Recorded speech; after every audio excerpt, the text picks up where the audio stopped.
Armed forces of Ukraine already have fire control over Bakhmut-Horlivka highway. The armed forces of Ukraine continue to push back the enemy in the Bakhmut direction. They already have fire control over the Bakhmut-Horlivka highway, complicating logistics for the Russian army greatly.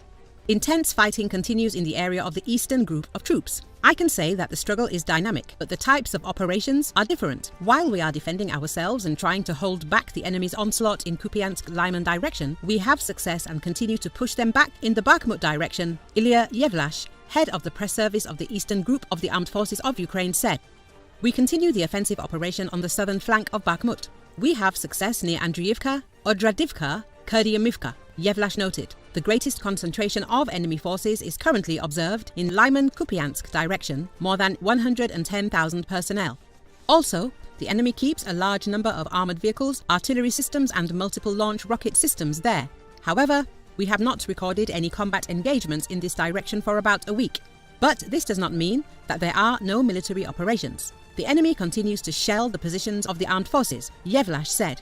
According to Yevlash, the enemy is not giving up its goal to completely capture Luhansk and Donetsk regions. The enemy is intensively trying to regain the lost positions in the liberated Andriivka and Klishchiivka because they are very important from a tactical point of view. It is 7 kilometers from Klishchiivka to Bakhmut. Exposing this flank gives us an opportunity to strike more at the concentration of personnel, the enemy's command posts and equipment. The access to Andriivka and Klishchiivka gives us the opportunity to get closer to the Bakhmut-Horlivka highway, which is already under our fire control. Mortars and anti-tank guns already reach this area. Therefore, the enemy's logistics in this direction has already become much more difficult and will get complicated further, Yevlash said. He emphasized that the armed forces of Ukraine continue to move forward with much smaller forces compared to the enemy.